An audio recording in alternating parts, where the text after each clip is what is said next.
Hello everyone, good evening. Thank you. Thanks.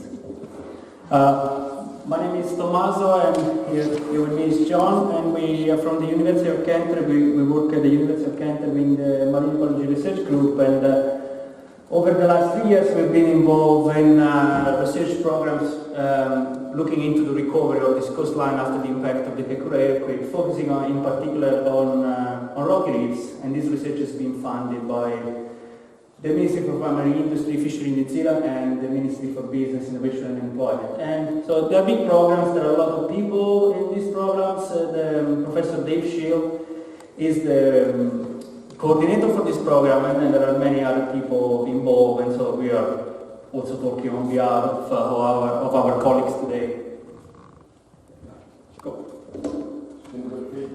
So this talk in particular is about intertidal rocky reefs.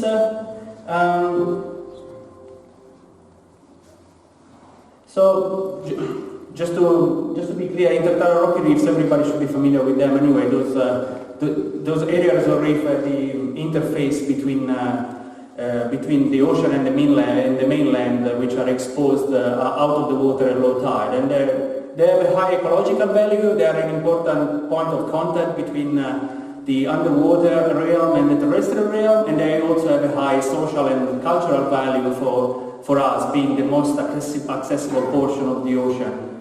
And so between 2017 and 19, so the last 3 years, we have, among the many things we do, we have been focusing on the recovery of seaweeds on these intertidal reefs and juvenile Paua.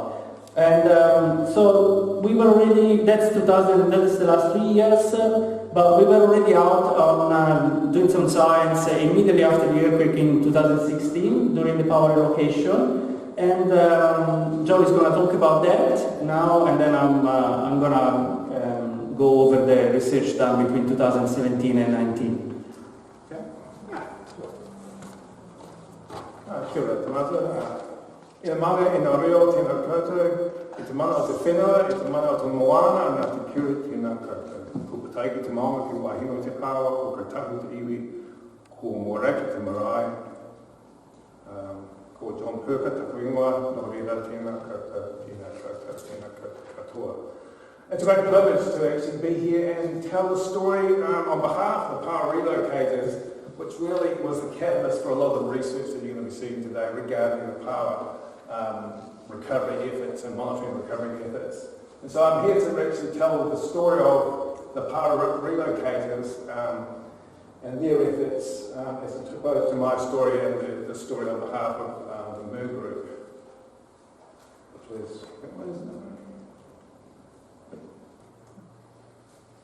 a iconic photo that we see splashed around, but giving tribute to Lou Golden Green, who took this one in the afternoon of the 14th. Really on Facebook, which inspired so many people to respond to help relocate those uplifted animals, and the efforts that were put into that by volunteers both across the South Island, local community in Kaikoura, from Takahanga Marae, and even myself later on in the piece. Huge amount of effort, hazardous conditions. This is several weeks after, well, a couple of weeks after the earthquake, rotting seaweeds, festering water, but a huge effort, people sliding over those, not much fun, lots of fun, but of course it wasn't pleasant to be around if you've been doing that, shifting them from the mid to high shore down to low shore where they could, and with limited resources. It was a particularly hazard day. It was quite wet, and the bull cup that you see there that's starting to die away was rather slippery, so the mode of transport was actually sliding over it and down to the rocky pools to capture those Paua. Another photograph, I think it was the New Zealand Herald, showing the efforts of the Paua relocators, moving those animals in the... We'll find the pointer on this. Little red right. Middle top. In the middle? In the middle. Oh, here you go. It's dark up here. Moving the Paua from up this area down to the mid and low shore to help their chances of survival. Again, you can see the number of Paua that were removed. I think the estimate was up to 56 tonne. That's many thousands of animals that were put or relocated down to the mid and low water zones. And here you can see the foot scars of those Paua that were translocated down into these waters here. And this is some time afterwards, and we can see that these areas without this red coralline algae present, where the animal was present, so that if you want to think of their home scar, that were there. So really showing you the number of Paua that were in those areas that were uplifted. But animals that were relocated further down the shore along the coast. Some of the last bits of effort by the relocators, Kīnega people.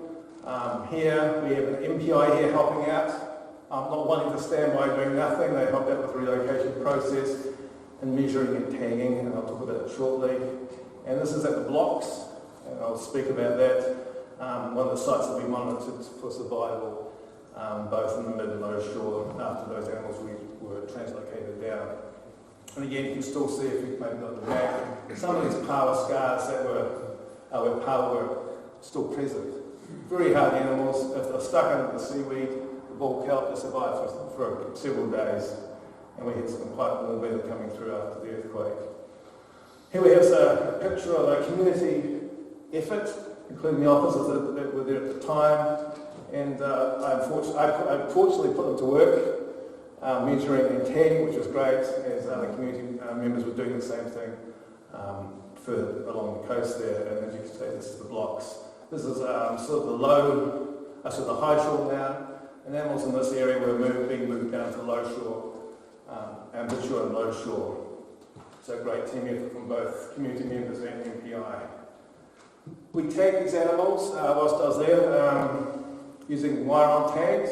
Great tags because actually through the respiratory holes had a less tendency to be removed than the glue-on tags. And some of these were tagged. I think we tagged about 60 animals in the mid and the low shore to see what their survival was like, in particular those animals in water and those animals out of water.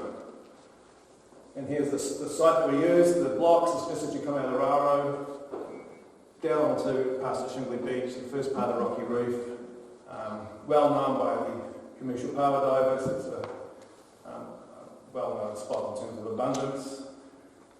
The blue area here, this is the low shore area, and the red area is that mid-shore area where we looked at animal survival and those animals that were tagged that had been relocated into those areas.